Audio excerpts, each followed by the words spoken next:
Departamento de Estado de Marco Rubio inclui o Brasil em plano de 535 milhões de dólares contra o crime organizado na América do Sul. A proposta prevê treinamento, equipamentos e troca de inteligência com as forças de segurança da região. Entre os alvos, as facções que os Estados Unidos designaram terroristas, como, por exemplo, PCC e Comando Vermelho. Mas o governo Lula recusou essa classificação e a relação com Washington está azeda pelas tarifas. A pergunta que fica, consta, o governo Lula aceita ajuda ou melhor deixar o dinheiro e inteligência na mesa por ideologia? Olha, Emily, em primeiro lugar, é boa notícia esse orçamento, né? Mostra que os Estados Unidos estão levando a sério essa decisão da administração Trump, né, de endurecer com o narcotráfico, com os terroristas que tomaram de assalto várias cidades e vários países na América Latina, né? Então eles estão levando muito a sério isso é muito bom, né? O Marco Rubio, secretário de Estado, é alguém que, filho de dissidentes cubanos, conhece muito bem o mal que o Foro de São Paulo faz na região ao espalhar o comunismo, né, em conluio com as guerrilhas, os narco-guerrilheiros, as guerrilhas ideológicas, né, que temos, as Farc e vários outros grupos, e ele está levando a sério essa história de combatê-los, né? Quando os Estados Unidos classificam PCC e Comando Vermelho como grupos terroristas, isso cria mais margem de manobra para ações diretas americanas, inclusive que podem dispensar, eventualmente, necessidade de algum tipo de acordo com o governo federal. Há precedentes no México. No México, nós temos um governo de esquerda, a Sheinbaum, que não gostaria também da interferência americana para combater os seus terroristas, né, os seus cartéis. E, não obstante, o governo americano consegue fazer acordos com estados, com governadores.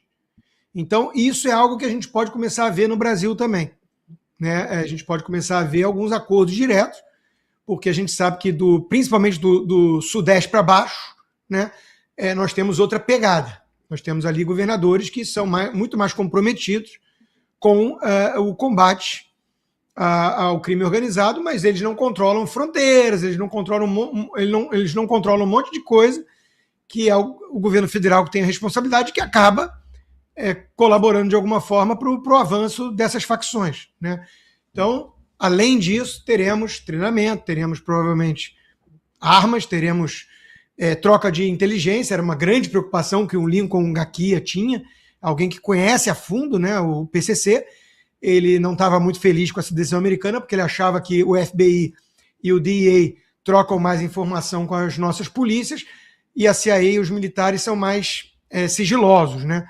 Mas não acho que a DEA vai sumir do mapa, acho que vai continuar agindo, assim como o FBI.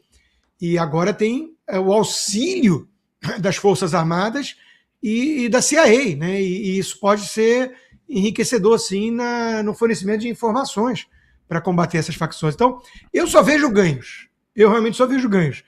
E acho que só está chiando e reclamando quem, no fundo, está lamentando aí que agora nós temos um auxílio de peso no combate a essas facções que estão, diga-se de passagem, nadando de braçada, dominando, sim, né?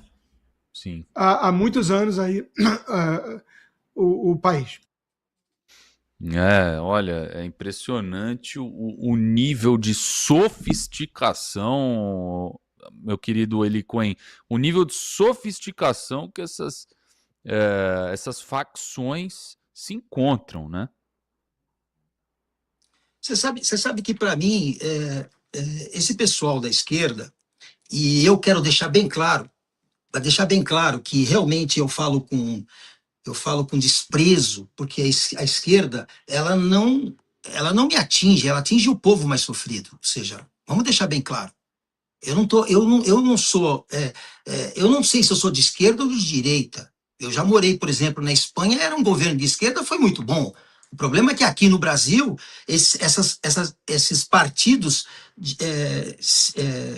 montaram uma organização criminosa e compraram um rótulo chamado partido político. Essa é a realidade. Então, nós não temos partido de esquerda, nós temos organizações criminosas. Agora, vamos lá. Para esse tema, o fato é o seguinte. Veja, a estrutura que mais evoluiu no Brasil nos últimos 20 anos foi a estrutura do crime. E é absolutamente coerente a posição do Lula. Porque quando você fala em estrutura criminosa organizada, você fala em corrupção. E quando você fala em corrupção, você fala em políticos da esquerda. Pelo menos, basicamente, é o que a história nos conta nos últimos 20 anos. Então, entenda, de uma certa forma, o que eu vejo é que o Lula não está protegendo os bandidos, ele está se protegendo. Ele está protegendo o partido dele. Porque, veja, o crime não se organiza, não se estrutura como se estruturou aqui no Brasil, se não tiver o conluio político das estruturas do governo e do Estado. Esquece, não existe. Não há a menor chance. Essa sensação de impunidade. Pessoal, até hoje nós não falamos mais em, por exemplo, em respiradores. Olha as fraudes dos respiradores. Acabou. É como se aquilo ali fosse página virada. Pessoal, muita gente morreu por falta de respirador. Aquilo não foi uma corrupção normal. Aquilo foi um homicídio doloso. Então, o que eu entendo, na verdade, é que o Lula tem um plano de governo. E nisso ele é muito bem doutrinado. Ele tem um plano de governo, proteger a estrutura. Qual? Criminosa. A real é essa. Por quê? Porque, querendo ou não querendo, ele pode não gostar. Todo sociopata é dessa forma. O sociopata, ele acha que ele é um santo, né? Mas, na verdade, se você for analisar elementos objetivos de toda a caminhada e todo o histórico do Lula, desde que ele perdeu o dedo lá atrás, ele só se envolveu em crime. E essa estrutura criminosa, ela se evoluiu coincidentemente nesses 20 e poucos anos do governo do PT. A realidade é essa. Então, eu vejo com excelentes olhos essa questão, e digo mais ainda em relação a isso, desculpa, Emilinho, acho que esse caso é um caso tão sério que não é o Lula que deveria decidir, quem deveria decidir isso é o povo. O Lula não sofre violência. O Lula anda de carro blindado. É o povo que deveria saber, dizer se quer ou não quer a ajuda dos Estados Unidos. Quem é o Lula? Quem é esse cara? Veja, nós passamos, o Brasil fica. Por que o Lula... Quem é esse cara? Quem é esse cara? Me desculpa, a real é essa. Quem é esse cara para decidir algo assim?